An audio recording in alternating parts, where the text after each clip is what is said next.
Высоко в Гималаях, там, где воздух разрежен настолько, что обычный человек теряет сознание, стоит монастырь. В его стенах хранятся тексты, которые веками пытались сжечь. Знания, за которые когда-то убивали. И легенда, от которой у историков до сих пор бегут мурашки по спине. Потому что эти тексты утверждают невозможное. Они говорят, что задолго до буддизма, задолго до письменной истории Тибета, на землю пришел некто. Учитель, спустившийся с небес. Принесший знания из страны, которой нет ни на одной карте мира. Звучит как миф? Возможно. Но к концу этого видео вы поймете, почему серьезные исследователи не спешат смеяться над этой историей. И почему то, что скрывают стены монастыря Менри, может перевернуть все, что мы думаем об истории человечества. Оставайтесь до конца, потому что самая странная деталь ждет вас в финале. А что, если все, что вам рассказывали о Тибете, лишь половина правды? А что, если до прихода буддийских монахов здесь уже существовала другая религия? Древнее учение о скрытых мирах, духах гор, тайных знаниях и путешествиях между измерениями. Религия, которую веками пытались стереть из памяти человечества. Ее последователи утверждают, что их знания пришли из загадочной страны Олма-Лунгринг. Место, которого нет ни на одной современной карте. Место, которое, возможно, никогда и не существовало на этой планете. Сегодня мы отправимся в монастырь Менри, последнюю крепость религии Боны. И чем глубже мы будем погружаться, тем больше вопросов будет возникать. Кто на самом деле был первым учителем этой религии? Почему его биография пугающе напоминает рассказы о пришельцах из иного мира? И что именно скрывают под тибетскими горами знания, которые, по мнению некоторых, не должны были дожить до наших дней?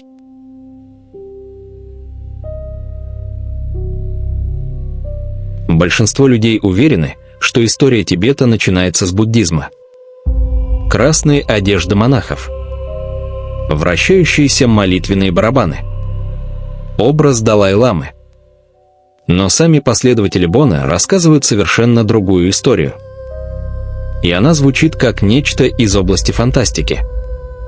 По их словам, задолго до первого буддийского монастыря на этой земле существовала целая духовная цивилизация.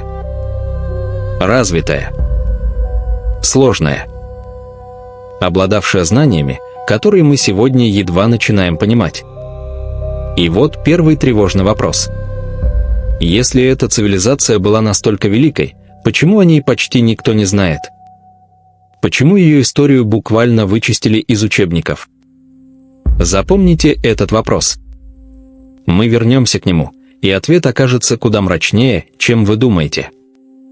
Основателем религии Бон считается фигура, чье имя произносят с благоговением. Тонпа Шенрап Миваче. Легендарный учитель, живший, согласно текстам Бон, не сотни, а тысячи лет назад. По одним подсчетам, около 18 тысяч лет до нашей эры. Вдумайтесь в эту цифру. Это эпоха, когда, согласно официальной науке, человечество еще жило в пещерах. И именно здесь начинается первая по-настоящему необъяснимая загадка.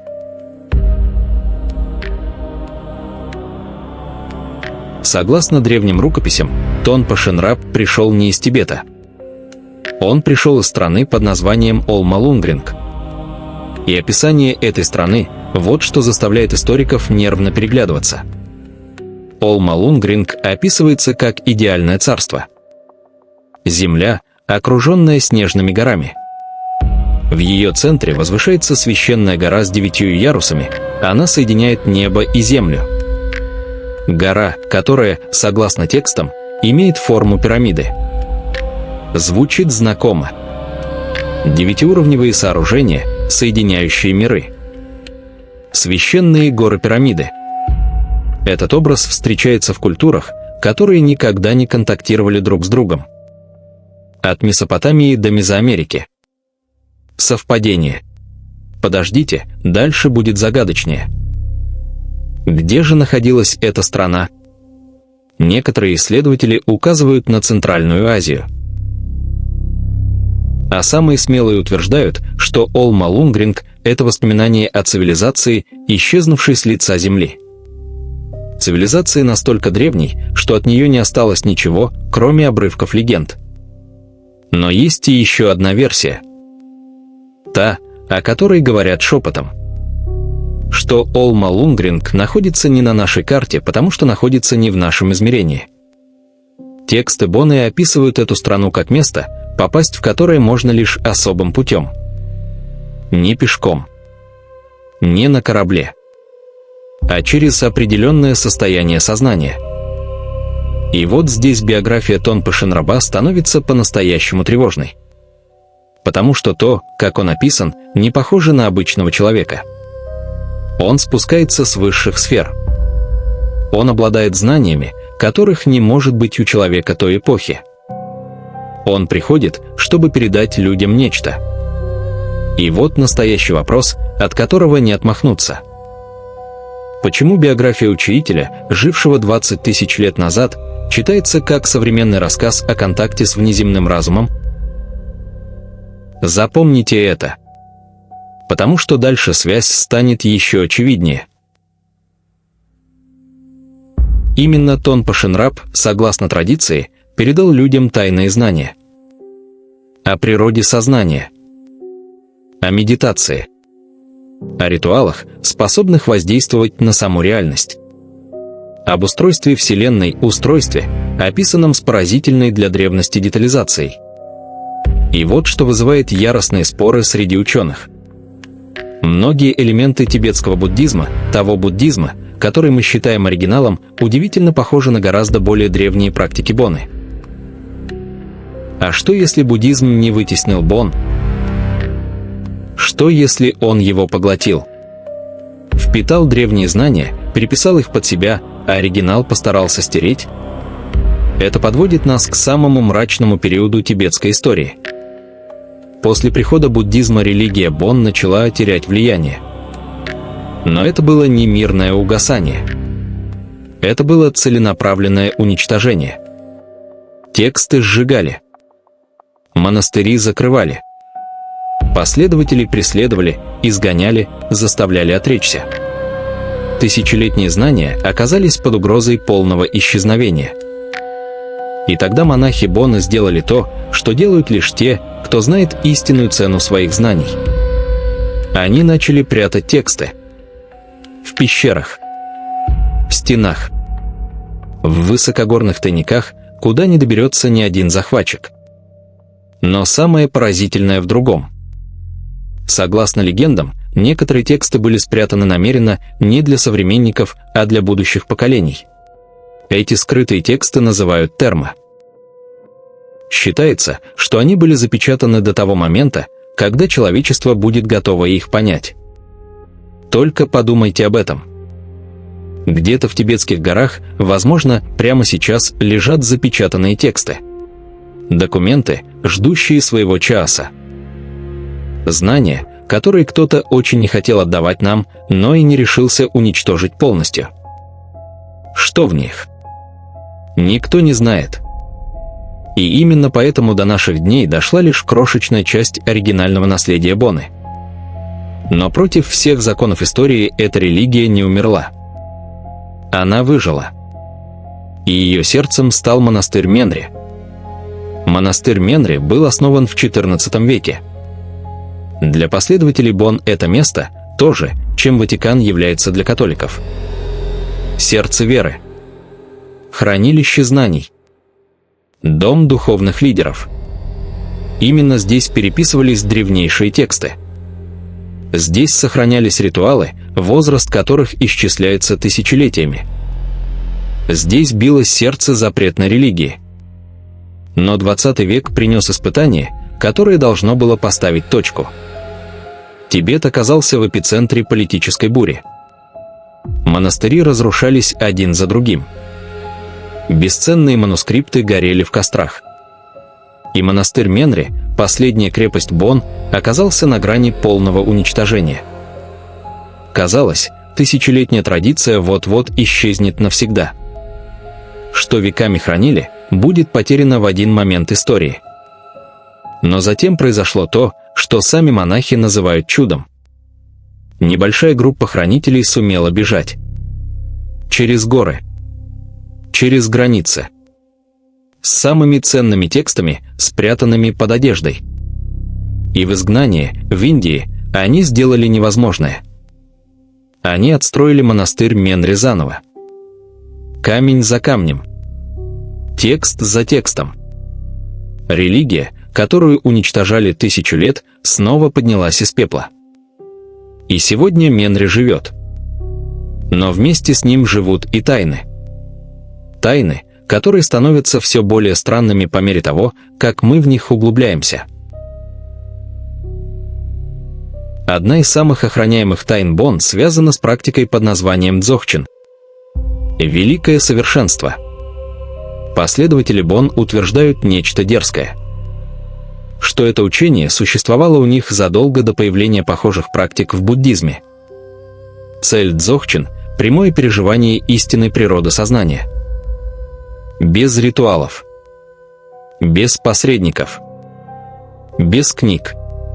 Прямой контакт с самой основой реальности. И вот где начинается странное. Современные нейробиологи, изучая мозг глубоких практиков, фиксируют состояния, которые трудно объяснить. Измененные режимы работы мозга.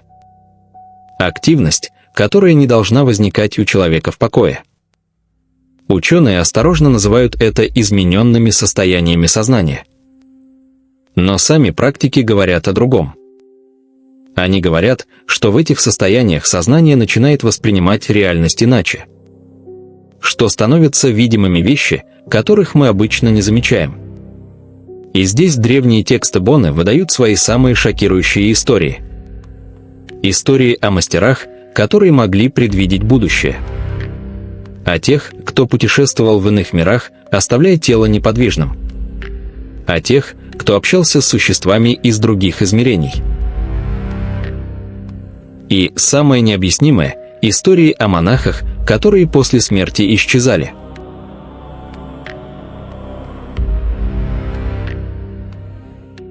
Превращались в свет. Уменьшались до размеров ребенка. Растворялись, оставляя лишь волосы и ногти. Это явление называют радужным телом.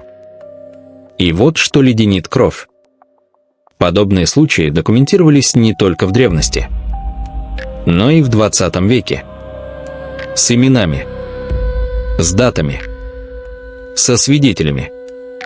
Конечно, научных доказательств нет. Но вот вопрос, на который наука пока не дает ответа. Почему практически идентичные легенды о свете, о путешествиях души, о скрытых мирах встречаются у народов, разделенных океанами и тысячелетиями? Будто человечество веками пыталось описать одно и то же явление на разных языках.